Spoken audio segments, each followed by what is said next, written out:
Te doy la bienvenida, Antonio. ¿Cómo te va? Silvio Sacomani te saluda. ¿Qué tal? Buenas tardes. ¿Todo bien? ¿Todo bien? ¿Ustedes? Bien, bien, muy bien, Bien, muy todo bien, bien. muy bien, Antonio. Bueno, en primer término, uno de los temas del día, sin lugar a dudas, tiene que ver con el acto desde la base Marambio que encabezó el presidente de la Nación, bueno, y así la Sí. cadena nacional. Ujú. Eh, ¿Qué destacás de esta cadena nacional del presidente? ¿Cuál es tu análisis? ¿Cuál es tu evaluación? Y fundamentalmente, bueno, obviamente a raíz de sus frases, que podríamos decir, no sé si con tono de campaña, pero bueno, este momento lo quiero compartir con vos a través de tus palabras precisamente y de tu análisis. Muy bien, muchas gracias. Gracias Por por la favor, invitación por favor. a conversar con ustedes. Eh, me voy a correr un poco de lo que vos mencionaste de profesional, politólogo y profesional. ¿Por qué? Porque lo que voy a decir es muy poco profesional. A Eh, ver. el presidente de la Nación no estaba dando una cadena nacional en la Antártida, estaba en Narnia, para mí. Bueno, Yo no sé en qué ay mundo Dios. vive el presidente. Para él, Argentina está pum para arriba. En un momento yo lo escuché que decía que es mirada por el mundo sobre cómo tener un país lleno de recursos, perdón, sobre por el mundo como símbolo de todo lo que podemos lograr juntos, dice. No, es algo, La es verdad, algo. ¿qué logramos? Logramos un 100% de inflación. Digo, no sé qué hay para festejar de eso. Dos de cada tres chicos pobres, por ejemplo. Y digo, ¿en qué mundo vive? Capaz que por eso se fue a la Antártida para poder decirlo allá libremente, porque ahí no tenés a nadie al lado tuyo, excepto los que te aplauden. Por supuesto. A ver, ya yendo un poquito más a análisis, ¿no? Y dejar el humor de lado. No, pero desde el fin del mundo hablo de nuevos inicios, dijo. Claro, digo, ¿nuevos inicios de ¿De qué? qué? Y este ya es el fin de tu mandato.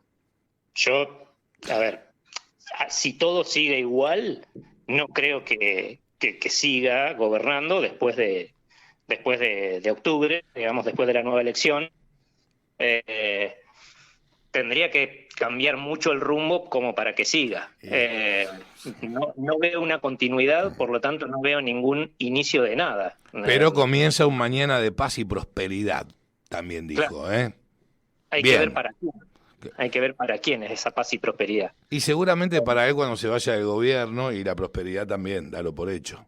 Yo creo que sí, porque, a ver, sabemos todos que Alberto Fernández fue designado por Cristina para ser presidente, Claro. y él la debe estar pasando muy mal. Estos cuatro, bueno, ya este es el cuarto de los años de gobierno, la habrá pasado muy mal, porque hacer un balance entre la oposición, que obviamente la oposición política, Juntos por el Cambio, el nacimiento de Milei, y los tenés enfrente, criticándote continuamente, que hacen el rol de oposición, ¿eh? Es su rol. Sí, por Eh, supuesto. y después tener a la oposición interna, porque albertismo es escaso el albertismo, son sus amigos, que algunos han sido nombrados ministros, o las esposas de sus amigos Sí, también. sí. Y Victoria Tolosa después, Paz, sin ir más lejos. claro, y después tenés la oposición interna que es Cristina, la persona que te designó es tu propia opositora y todo su séquito que hacen que tu gobierno sea un gobierno imposible. Hace poquito también lo veíamos en una entrevista decir que él sabe con qué ministros cuenta y con Sí, cuáles no. no, es Bueno, increíble. Es digo, si es tu increíble. gobierno, vos tenés que tener ministros con los cuales cuentes. Si no, se tiene que ser echado. Digo, es un rol institucional y están representando al país. Entonces, en concreto, ¿qué veo? Vive en Narnia. El presidente vive en Narnia y eh, no nos deja bien parados como país, y habla solo para su tropa. Eso es lo que siempre menciono. Sí, una Eh, tropa mínima, es una tropa mínima, mínima. sí. Sí, Ahora, sí, sí, sí. yendo a analizar un poquito Sí, más el discurso, en un pasaje Alberto menciona que piensa abrir más observatorios, ¿no? Porque hablaban de el nacimiento del observatorio en la Antártida y demás. sí. Dice que piensan abrir uno nuevo. Ahora, lo que yo me pregunto es, ¿No es suficiente con el que tenemos? ¿Para qué tenemos que abrir otro? Porque un gobierno constante, bueno, este gobierno en particular está constantemente abriendo nuevas cosas, nuevos centros de investigación, nuevos, el INDEC, el Ministerio de la Mujer, y esto y el otro, y están abriendo oficinas nuevas constantemente. Ahora, esas oficinas cumplen con su trabajo, tienen buen personal, el personal es profesional, hace el trabajo que tiene que hacer, tienen todos los insumos necesarios para trabajar. No, Digo, pero tienen presupuestos bueno, altísimos. ahí está el tema. Digo, Ministerio de la Mujer, por ejemplo, se lleva el 80% del presupuesto en sueldos, en salarios. Bueno, Entonces, qué bárbaro. cuando tenemos oficinas creadas, ¿no? Y esto ya sí yendo un poquito más a la ciencia política. En la ciencia política lo que se observa de un Estado es cuán grande es el Estado, por ejemplo, ¿sí? Y si ese Estado, cuando asume una tarea, ¿no? La cumple y la cumple bien o la cumple mal. Bueno, digo, si tenemos un Estado que debería darnos seguridad no tenemos porque salimos a la calle y nos pueden matar por un celular.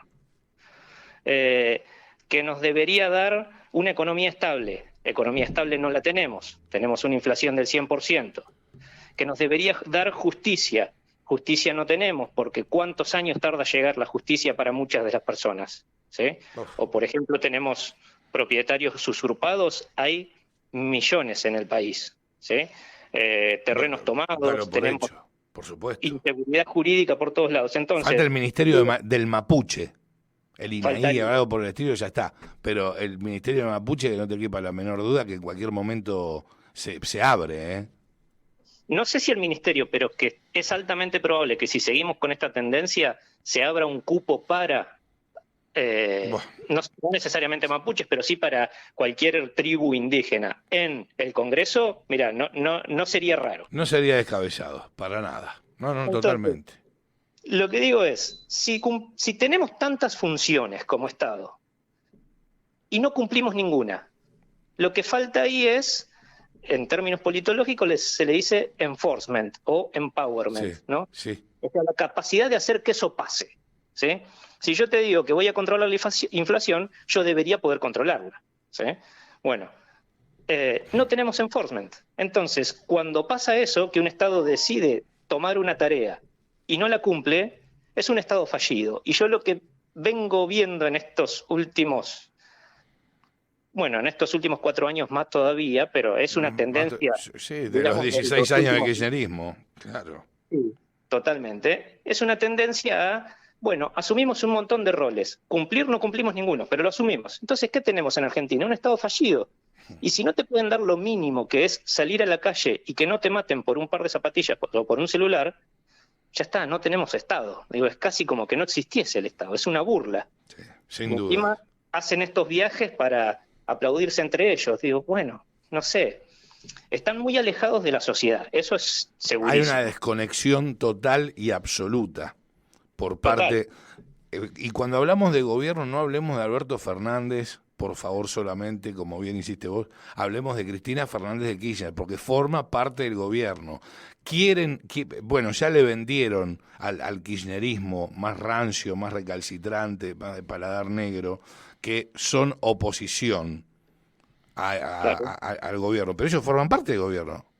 Sí, estamos todos locos. Juanma Morales te va a consultar sobre otro tema de último momento. Antonio, ¿cómo estás? Juanma Morales te saluda. ¿Qué tal, Juanma? ¿Cómo estás? Muy bien, gracias.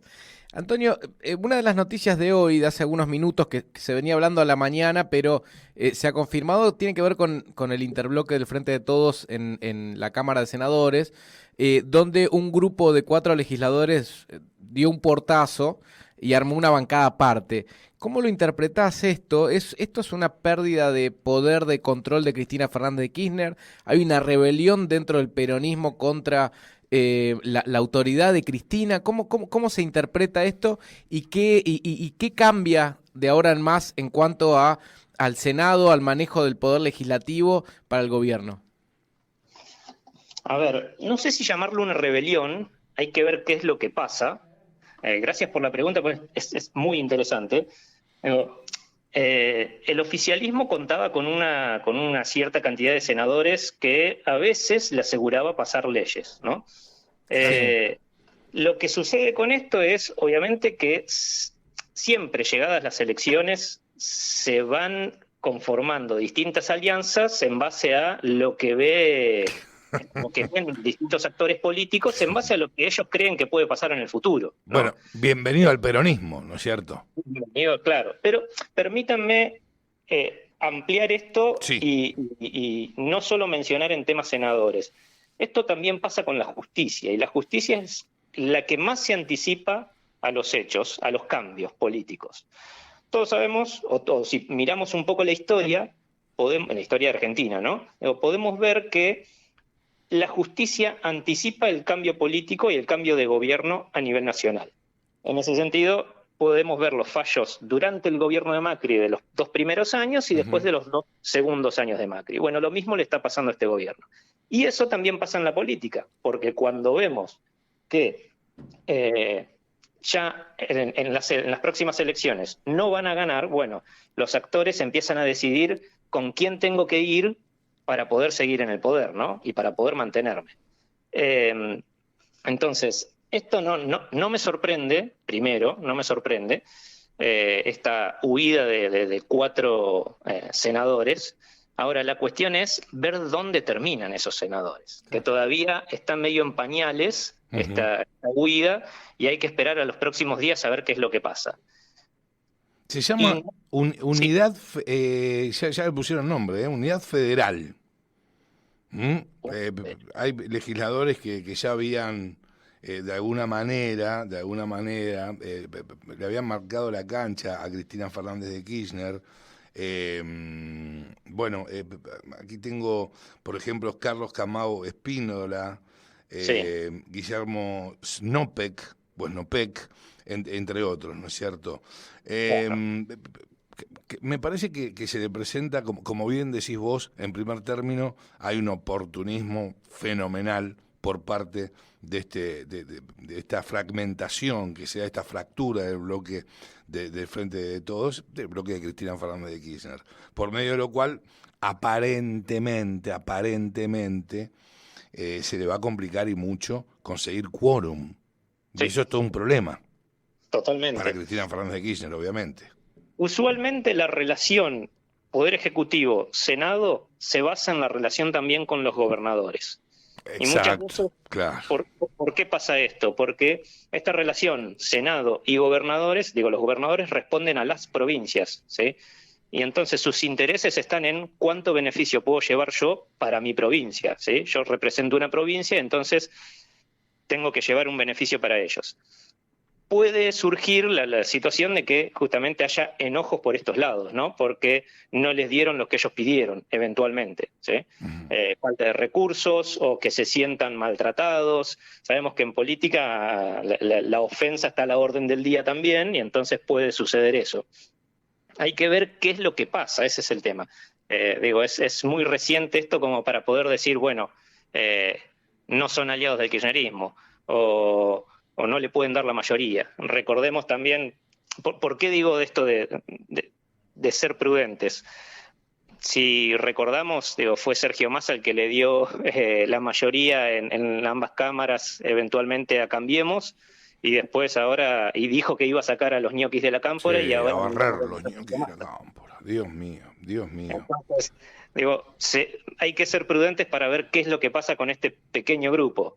Sí, vamos a ver, quizá lo hacen a modo de, bueno, me voy porque estoy descontento, y en la medida en que vos me des mis recursos y lo que yo te pido, puedo llegar a volver. O estoy en otro interbloque, pero cuando vos me necesites, acá me tenés.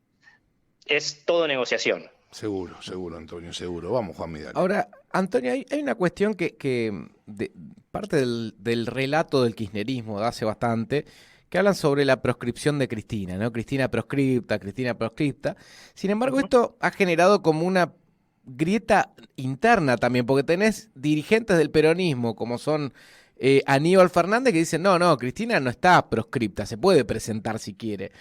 Esto, ¿qué impacto tiene dentro cómo se puede leer esto dentro del Frente de Todos? Porque uno podría entender, bueno, se trata de albertismo y anti-albertismo, o albertismo versus kirchnerismo, pero vos tenés, por el otro lado, Victoria Tolosa Paz, que es albertista, entre comillas, y te dice, sí, Cristina está proscripta. Entonces, digo, ¿en qué se basa esta cuestión de discutir si Cristina está proscripta o no está proscripta dentro del peronismo?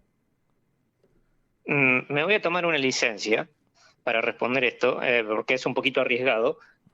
Yo creo que se basa en el miedo. Porque Sí.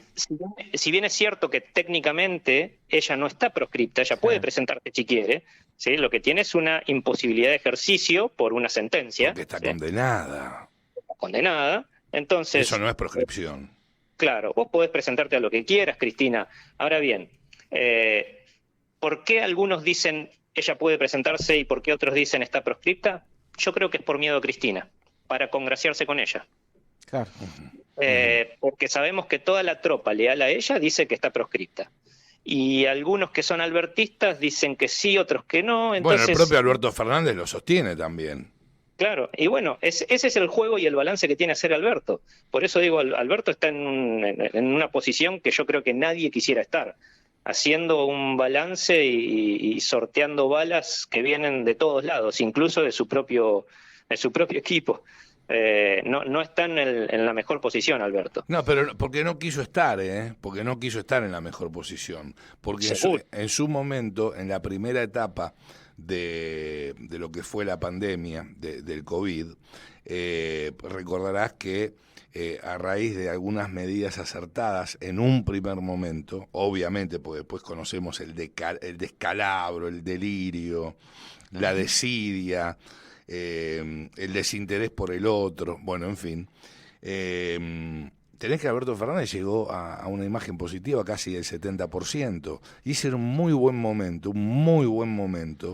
como para despegarse de toda la runfla camporista y kirchnerista que lo rodeaba en el ministerio, bueno, los distintos ministerios, ¿no es cierto? Convengamos que los propios no tienen menos luces que Wangelén en invierno, ¿no es cierto? Claro, pero digo, era un muy buen momento, y lo que se ha notado de Alberto Fernández hasta aquí, y eso no se va a modificar, es un poco menos que lo que parece y lo representa, es un felpudo de Cristina Fernández de Kirchner, ni más ni menos. Y, a ver, ¿cuál es la situación? Alberto por sí mismo, digo, no tiene un caudal político, ¿sí? Alberto siempre fue un gestor de otro gobierno, ¿no? Sea en jefatura de gabinete o sea donde haya estado, siempre fue un gestor de otro gobierno. No tiene capital político él por sí mismo.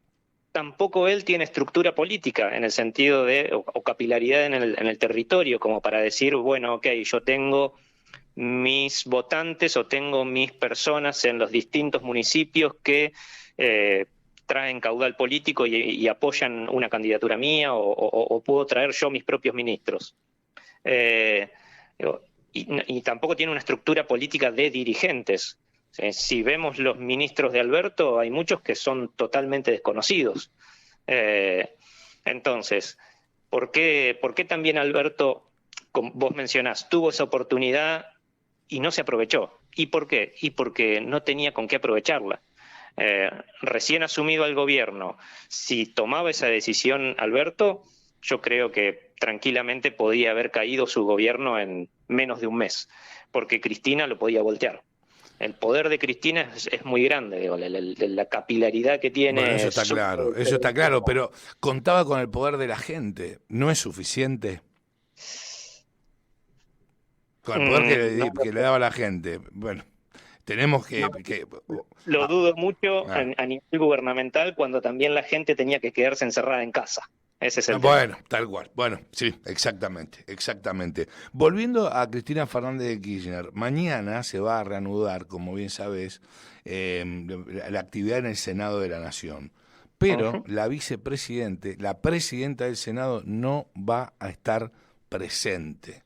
Yo no sé en la historia cuántas veces ha acontecido un hecho de estas características, porque precisamente es la sesión preparatoria en la que se van a elegir las autoridades del Senado, ¿no es cierto? Ahora muy bien, ahora muy bien. Digo, ¿a qué crees que se debe? ¿Cuál es el mensaje que está dando, si es que está dando algún mensaje? No lo veo como algo atípico. La realidad es que yo he tenido la oportunidad de conversar en alguna charla pública que hemos hecho desde la Fundación Apolo con Carolina Lozada, que es Sí. la vicepresidenta segunda del Senado, y mencionaba ella que Cristina rara vez está en el Senado, rara vez está. A ver, de nuevo, yo no estoy tanto en la interna del Senado, pero no lo veo como un mensaje. Ujú. Más bien lo veo como algo normal de Cristina, que deja que el Senado lo maneje la vicepresidenta, que es Abdala de Zamora, ¿no? Claro. Bueno, sí, Eh, está por claro. una cuestión operativa, y pareciera que es que Cristina no tiene muchas ganas de trabajar. Bueno, sí, básicamente, pero le pagamos el sueldo, tiene una jubilación, una pensión divina, es algo que no se puede creer. No se puede creer. También para irse allá al Calafate, Sí, lamentablemente. sí, sin palabras. Esto en un país serio no acontecería nunca. Bueno, en un país serio tantos presos habría ya por corrupción, tantísimos. Antonio, te agradecemos mucho por habernos acompañado en este resumen de la vuelta, ¿eh? Ha Por sido favor, un placer enorme. un gusto conversar con ustedes. Un abrazo Abrazo grande. grande, Antonio. Hasta siempre. Antonio Fratamico, politólogo y presidente de la Fundación Apolo.